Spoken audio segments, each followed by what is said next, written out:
Hi, Mike Alvarez here from Caltech, and this is our very close to the election edition of Office Hours. Today we have an incredible guest, Dean Logan, who's the Registrar-Recorder County Clerk in LA County. Welcome, Dean. Thanks, Mike. It's good to be here. Thank you so much for taking the time. It's a busy time, as we were just chatting about. Dean is the LA County Registrar-Recorder County Clerk. And in that role, he basically is the chief election officer in the nation's largest and most diverse local election jurisdiction. I think right now, LA County has somewhere near about 1.7 million registered voters. Does this sound right, Uh, Dean? 5.7. Or excuse me, 5.7, excuse me. Yeah. Okay, so you see how tired I already am. So, 5.7 million registered voters. Um, there's at least 500 political districts in the county, and you provide services in a large number of languages, 18 last time I counted. And in addition to conducting elections in LA County, your office also handles many other programs, which we'll chat about in just a sec to hear the kind of diversity of things that you do. Dean's the former president and serves on the executive board now of the California Association of Clerks and Election Officials. And he's on the board of directors for the National Association of Election Officials, which is also known as the Election Center. He's on the advisory board of the MIT Election Data Science Lab, which is run by my colleague, Charles Stewart, and the advisory committees to the Auburn University and Cal State Northridge MPA programs. So Dean's been in the elections business for a long time, about as long as I have, I think, about 3 decades, working in state and local government. And he's been the chief elections officer and recorder of deeds in the largest jurisdictions in both Washington State and California, and the state elections director in the state of Washington. So let's talk about your job, not just the election part of it. I know you're focusing on that right now, but can you talk a little bit about all of the other things that your office does as Registrar-Recorder County Clerk? Yeah, so I always enjoy talking about this. The position of Registrar-Recorder County Clerk is an interesting kind of unwieldy title. I usually joke that when whoever put together county government in LA County took whatever didn't fit somewhere else and they added a hyphen and a slash and called it the Registrar-Recorder County Clerk. But we really function.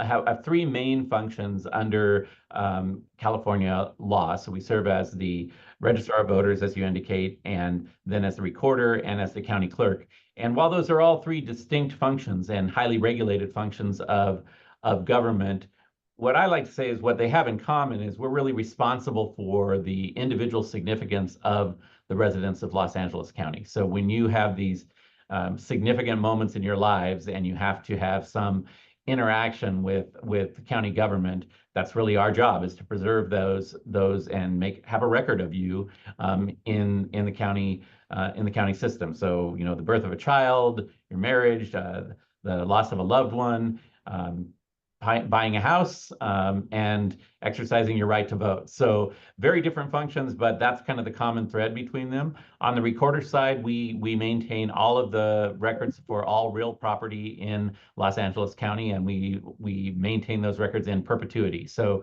we have all of those records, both electronically and in some cases, some of the historic records still preserved on paper. The county clerk, we have vital records of birth, death, and marriage records. We issue marriage licenses, perform civil marriage ceremonies, and a variety of business licenses. So, one of the things we like that I think is always kind of a nice trivial question is that we're actually the 4th largest repository of public records in the United States. And the only 3 that are larger than us are the Library of Congress, the Pentagon, and the National Archives. So our building is much more or much less distinct than those 3 locations, but our collection of public records matches those. So that's an amazing enterprise. So approximately how many people work for you? So we have department-wide, we have about 1,100 full-time employees that are year-round, that serve in our 3 bureaus. We also have an administration bureau that does HR and our fiscal, all of that, and an IT, a fairly robust IT bureau that supports the department as well. Then during the election, so in a time like this, we have as many as 700 to 800 Wow. temporary or seasonal employees that come in to support us during that peak election period. Amazing. Yeah, every time I've been down to the Norwalk office and of course more recently to your new ballot tabulation facility in City of Industry, it's just remarkable to see the number of people working, but also just the scope and scale of the operation that you manage and lead for us in LA County. It's a huge jurisdiction, and I often joke with people that I try not to think about that because it can be overwhelming when you think about it that way. But and a joke, you mentioned Charles Stewart. He likes to tease me because I use this example all the time. But with 5.7 million registered voters, we function as a local government. I mean, that's how we're regulated. That's how we function. But we actually have more registered voters in this single county than 42 of the states have statewide. So you look at like a state like Colorado has 40 some counties, but those combined have fewer registered voters than we have here in Los Angeles County. So function and regulated as a local government, but larger than most state governments, which makes for interesting, interesting administration. Right, and large scale geographically too, Yeah. which is also remarkable and maybe something we'll get back to. I wanted to switch gears just a little bit because election misinformation has been on my mind a lot because it's been something we've been doing a lot of work on, and we're seeing a lot of misinformation floating around these days, and also just lots of things happening election wide. What kind of what misconceptions and misinformation are you seeing right now here in LA County? Yeah, it's an interesting point, and I think this is an issue that has been bubbling up over the last, I would say even dating back to 2020 and going forward, but certainly at the peak now, the amount of misinformation, disinformation, and in some cases, intentional misinformation or manipulative misinformation around the country about elections is somewhat staggering. I was asked about this morning at a press conference about, is that frustrating for you as an election official to be questioned all the time about the integrity of the election process or about voting fraud? And what I said is actually questions about integrity and voter fraud don't frustrate me. I think those are legitimate questions. People ought to ask those questions. The process belongs to the public. It's arguably our most public process, so people ought to ask those questions. I think what is frustrating is the amount of misinformation and the proliferation of that. We live in this information age with social media where somebody can post something and it can go viral very quickly, often putting us in a position to have to be defensive or to make a judgment call of, do you even pursue that? Because sometimes if you get in the middle of that conversation, that can just consume a lot of resources. I think what we see locally here in LA and in California, just to give some examples, are some of it, I think, is just a misunderstanding of the process. During a national election cycle, the national media is focused on, understandably so, on the swing states, the states that are going to make the ultimate decision in the presidential contest. And of course, elections are locally run in this country. And so every state has different election laws. There's different nuances. So I think part of what we deal with is people are hearing things about what's happening in Michigan or Georgia or Wisconsin, and they think that that's how the process works here in LA County or in California. So that's just sort of correcting that kind of information. Things like when a ballot has to be back in order to be counted.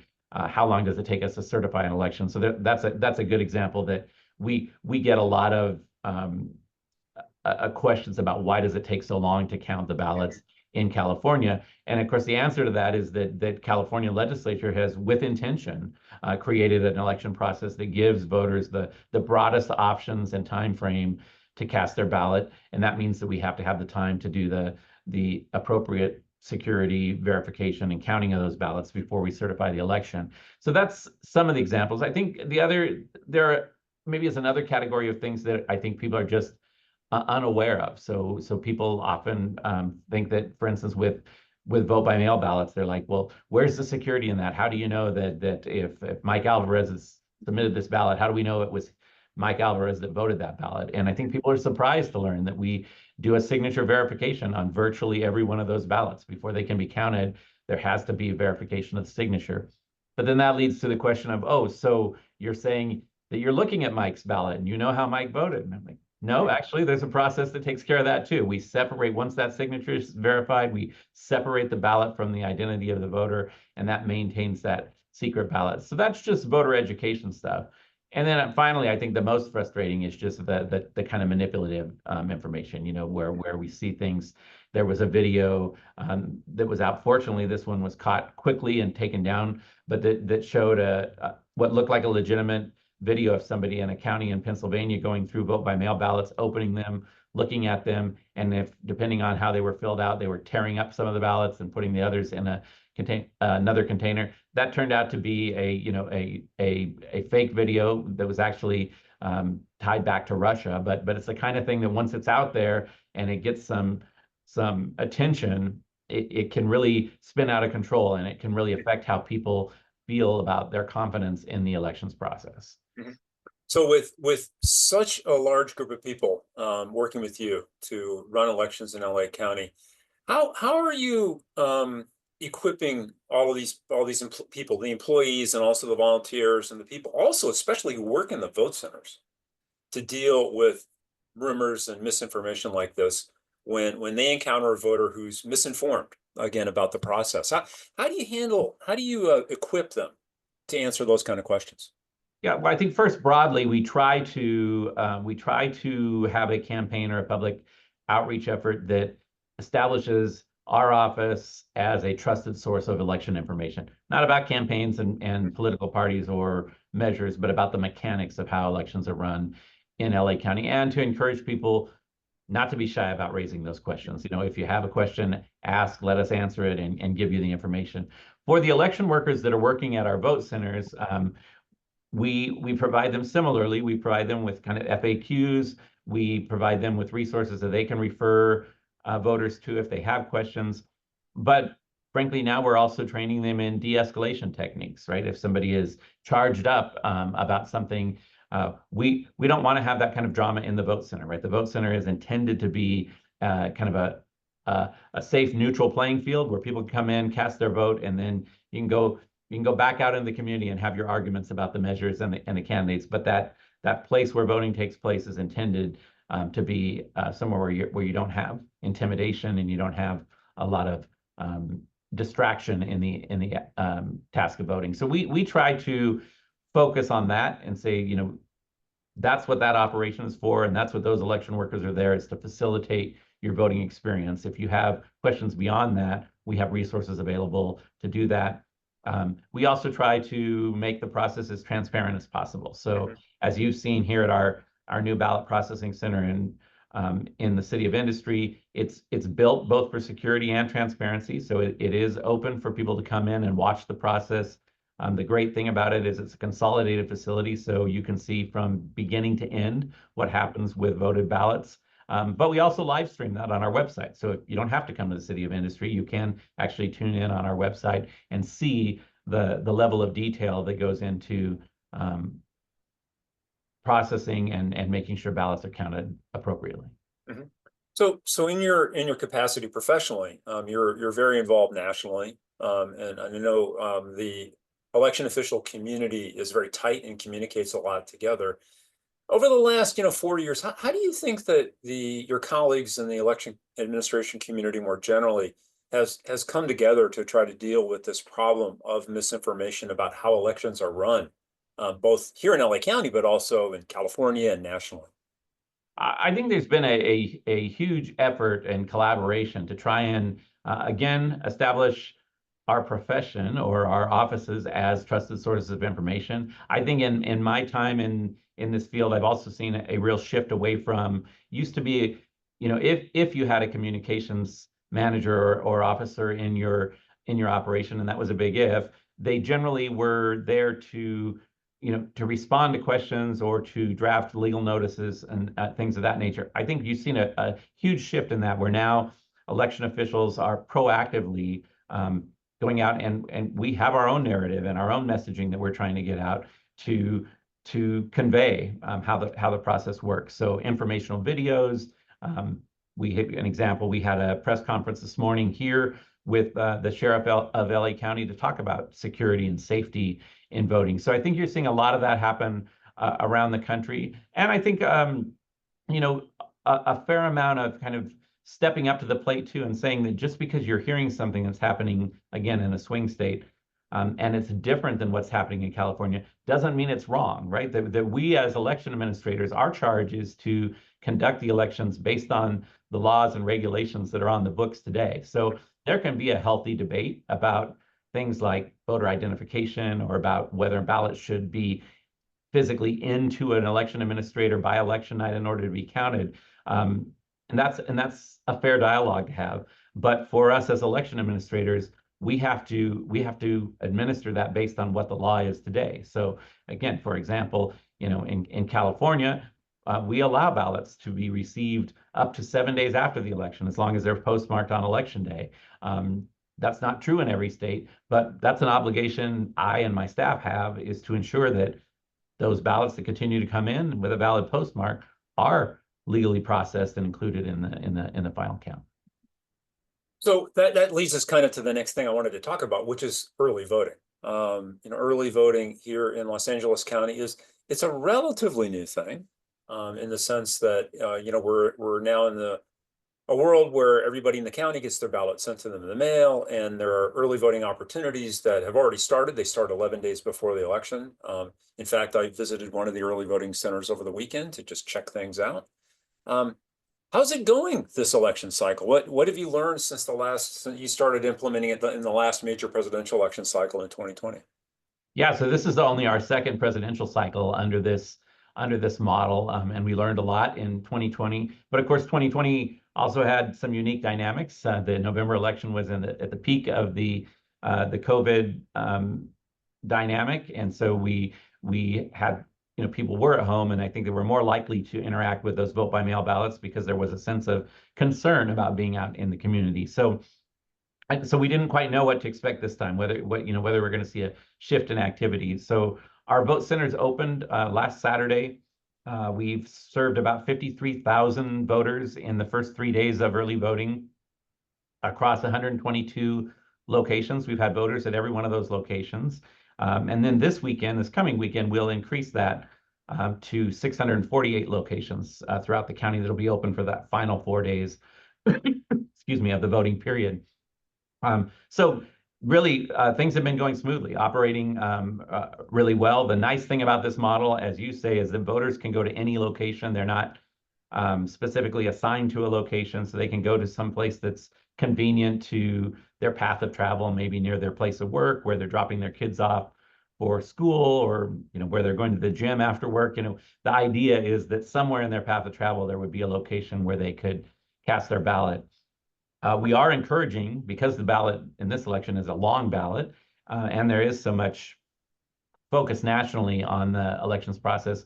We're trying to encourage people to vote early where they can, and so we expect that kind of each day things are going to continue to increase. But the nice thing about this model is that we have that chance every day to address any issue that comes up, and there's still a pathway before we get to election day. Fortunately, the first 3 days have been incredibly smooth. We've had no issues of lockouts, no issues of election workers who didn't show up, and so we're encouraged by that and feeling confident going through the rest of the election process.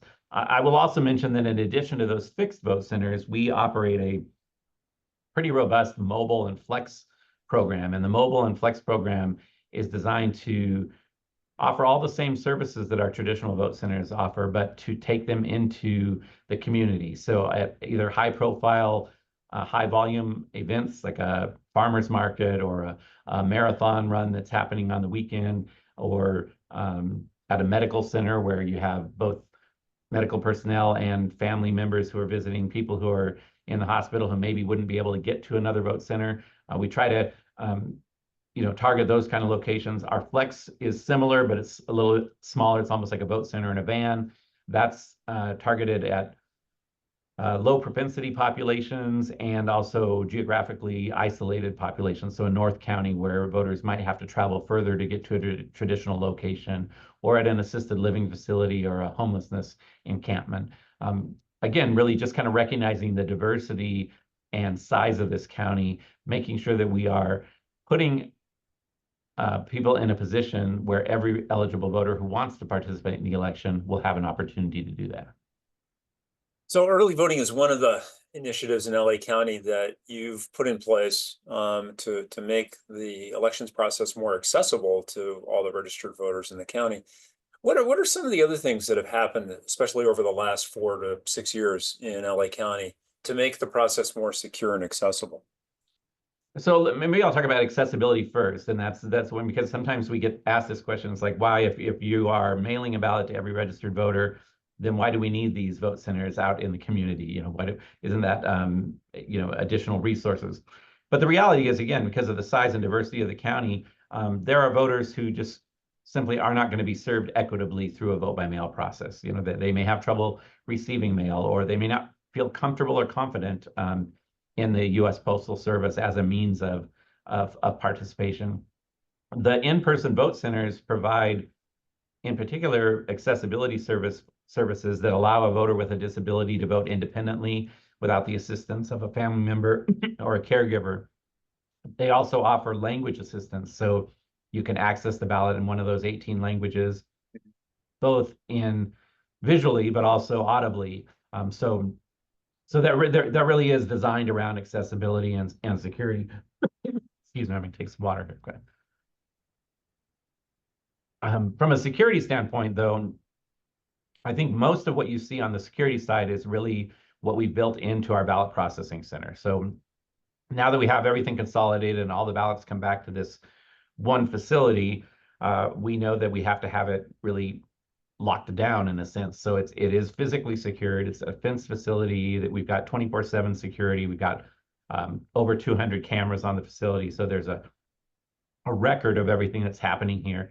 But also we have the ability for observers to be here. And that's an important part, kind of that public oversight of the process.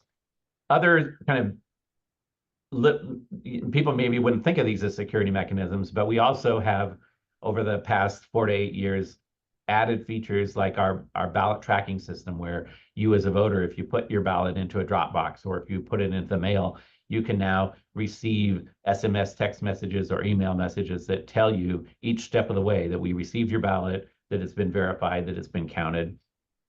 That increases, obviously, public confidence and accountability. We have processes so that if your signature didn't match on a vote by mail ballot, or you sent it in without a signature, there's a fairly robust process of notifying voters and giving them the opportunity to cure that. So really empowering voters to control what happens with their ballot. Actually, you mentioned the ballot tracking tool. I actually got this slightly nagging text message this morning reminding me you do have your ballot, but you can go vote in a vote center. I Yes, got that same message, and so it's funny because I was joking about that after our press conference, that we're out there telling everybody that you need to vote early. I haven't voted yet, so I do plan to do that this weekend. But I got the same message you did. Yeah, it's great. I think it's great. I like the nudge. I think that nudges like that help us all. In particular for lower propensity voters, people who aren't necessarily thinking, yeah, election day is next week. So I think it's awesome. Now, one of the things that I get a lot of questions about is what happens for a ballot or a batch of ballots between a vote center and your ballot tabulation facility. How does a ballot make it from one of those vote centers down to City of Industry? Yeah, so during the early voting period, so during the 10 days preceding Election Day, at each of those vote centers, when they close at the end of the night, they secure, and there's dual custody in this process and a chain of custody. They secure the voted ballots into sealed containers, and then they bring those back to our facility in the City of Industry. So there are no ballots that are out there in the community after closing time. They come back to our facility, we log them in, secure them, and then they're ready to be processed. On Election Day, so again, 648 locations that are open until 8 p.m. Similar process. They close down, they secure the ballots, put them in sealed containers with a log. They take those to one of 79 check-in centers that are located throughout the county. And then we have a partnership with the LA County Sheriff's Office, where they bring those ballots here to City of Industry, to our processing center, either by patrol car or in some of our outlying areas by helicopter. And I know you've seen this. Yeah. People love to come and watch this process. So we have helicopters bringing those ballots Mm. back to the facility on election night. That enables us to more efficiently and quickly get the ballots from all the locations. And on election night, we process all of those ballots before we go home. So everybody who votes at a vote center leading up to or on election day, their vote is going to be included in that election night count. And there must be a similar process for drop boxes and also picking up ballots that have been sent through the mail. Yes, so we daily, we every morning we send a team to U.S. Postal Service to pick up the ballots that have been returned by mail, and then at the drop boxes, and we have 427 drop boxes securely located throughout the county. We have 36 teams that go out on a daily basis, so two-person teams. They go out, they service all of those boxes every day of the process. So retrieving the ballots, again, very similar to the vote centers, putting them in secure containers with a numbered seal. There's a log of those. They're brought back and processed here in our office. Another interesting thing, and I think a lot of people don't think about this, but 427 boxes, just like the vote centers, those all have to close at 8 o'clock on election night, right? Because that's the end of the voting period. So we literally have 427 people stationed at those boxes at 8 o'clock to lock them. Now they don't retrieve the ballots; the other teams go out to do that. But to make sure that everything is closed at 8 o'clock, we have teams out there manning those boxes. Oh, that's great. That's like one of those details that I never thought about myself, right? Making sure that all those get locked up. So one other thing I wanted to talk about again with LA County being such an enormous election jurisdiction geographically in terms of population, it's also incredibly diverse. We talked a little bit about all the languages, but there's all these vast cultural differences throughout the county, political differences. You actually have to implement elections in one of the most diverse communities in the nation too. How does all this complexity, how does this diversity make the running elections more complicated for you? Well, I think I really appreciate that question because I think that is an important part of the story of running elections in LA County. Because just as you said, we really every definition you can think of in terms of diversity is represented in this county. So we have geographic diversity, we have economic diversity, we have cultural and ethnic diversity, language diversity, all of those things that are in play here. And that means, that you can't depend on one form of voting or one administrative structure that is going to equitably serve all of those voters, those eligible voters. So that's really was the philosophy behind the voting model that we've put in place here that was originally rolled out in 2020 to kind of meet people where they're at, to be sure that we have voting opportunities that not just that will securely function and meet the letter of the law, but that kind of meet the spirit of the law, and that also meet the behavior of our voters, and that allow them some level of customization to choose when and where to cast their ballot in a way that's meaningful for them. And so I'm really proud of that, and it's something that we take very seriously here. And that's the mobile and the flex program are examples of that. But I will tell you, I don't think it's not, to me, that's not something that's really a destination where when you've arrived at it. I think that's always evolving. Voter behavior is changing, our demographics are changing.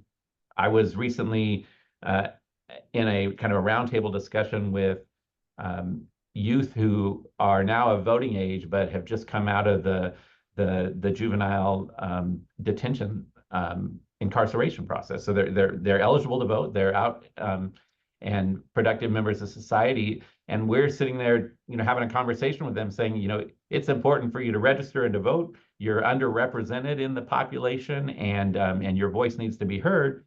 But it also was I was very aware in conveying that message that we also have a ballot that is 6 pages long. There ranges from things from, a water commissioner to President of the United States to statewide ballot measures, local measures, judges, and all that. And I thought, these are potential first-time voters. If I was just to hand them a ballot and ask them to open it, it would be overwhelming to them. So I think it's one of those things that was, for me, was sort of a reminder that we still have more work to do. If we talk a lot about the distribution and participation and where there are underrepresented communities. Some of those things are systemic issues that there aren't easy answers to, but I think we have to have conversations about that going forward.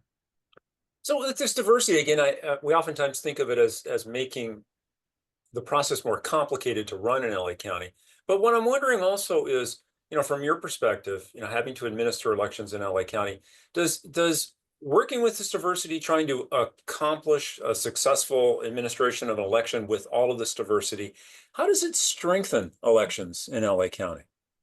Well, I think it strengthens the elections process just because, again, the core intent of an election is to ascertain the will of the majority. And Mhm. in order to do that in a community like Los Angeles County, you got to have representation from that vast diversity of the community. The other thing that I draw strength from in that is that you can't run an election in a jurisdiction this size on your own. We rely on a lot of engagement with stakeholder partners, a lot of engagement with community-based organizations, um, a lot of engagement with other county departments that help support us in that process. So, you know, I think that is actually the best illustration of kind of our participative form of government, our representative form of government, is the fact that yes, we're responsible for administration, but we rely on the visibility of our partners and our stakeholders. So things like recruiting multilingual election workers. So there is somebody on site at that vote center who can communicate with somebody whose first language may not be English, or taking a vote center out to a facility that provides daily services to voters with multiple disabilities who, quite frankly, in the past weren't able to vote independently, had to rely on a caregiver or a family member to mark their ballot, and oftentimes had to give up the secrecy of their ballot. We've been able to achieve a voting option for those voters that would allow them to vote independently and to vote a secret ballot.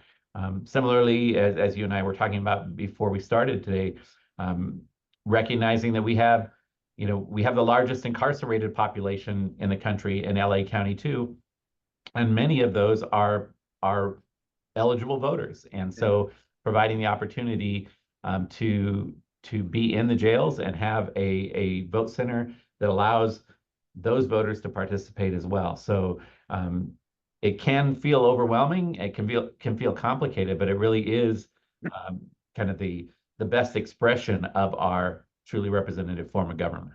Mhm.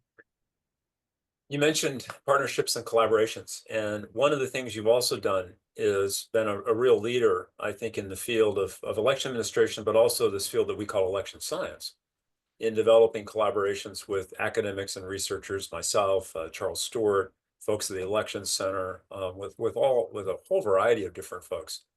How have you gone about building these kind of collaborations, and how do you see them as important for what you do?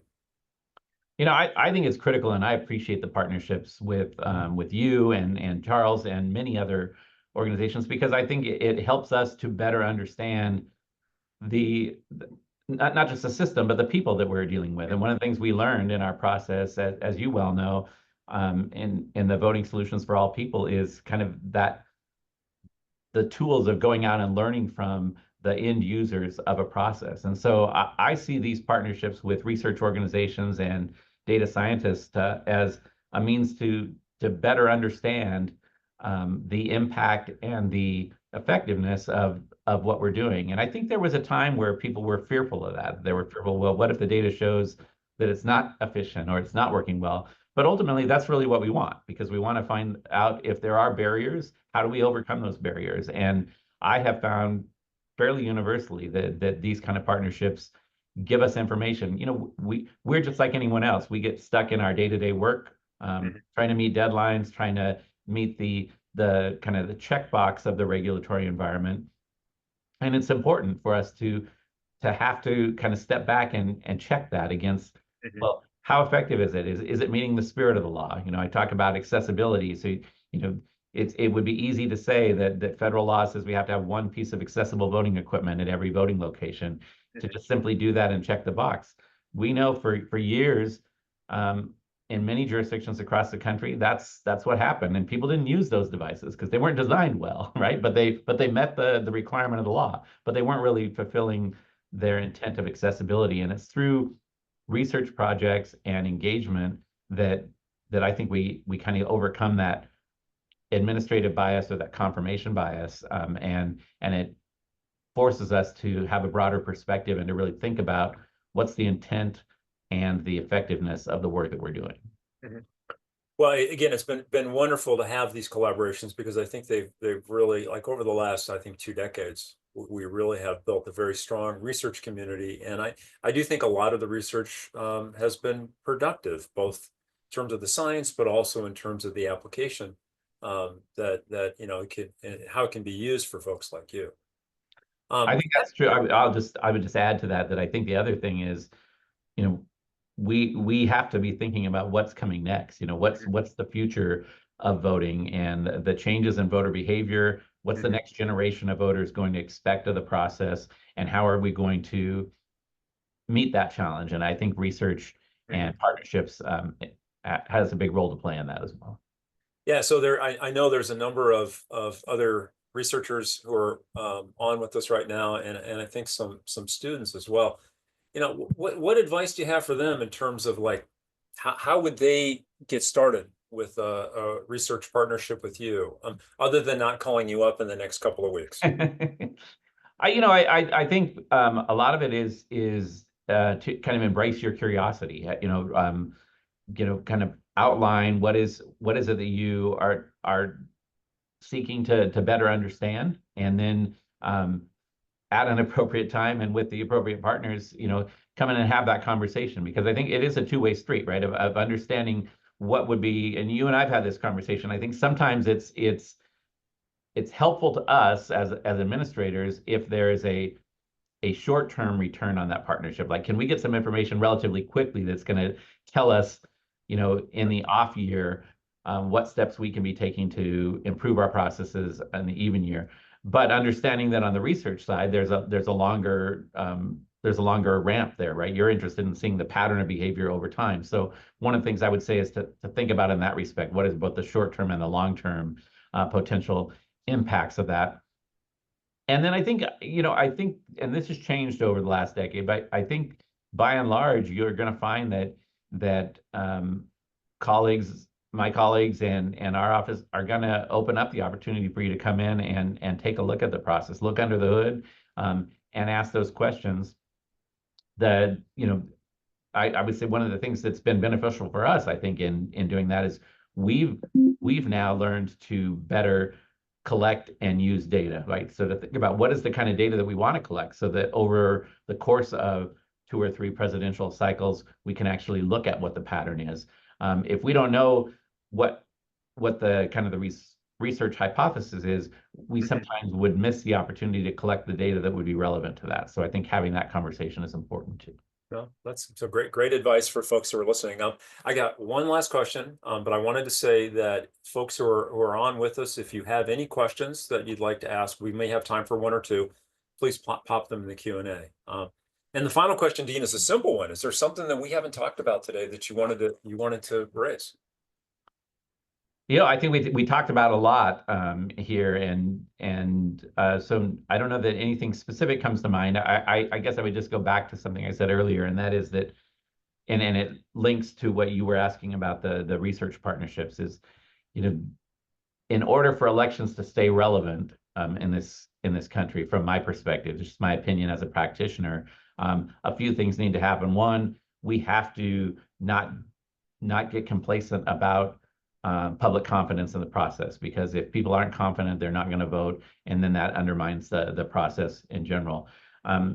Next, I would say is we really have to embrace a philosophy that there is not a final destination on this. This is a process that depends on logistics. It depends on a fluid regulatory environment. It depends on changes in technology, and it depends on understanding and recognizing changes in the behavior of our electorate.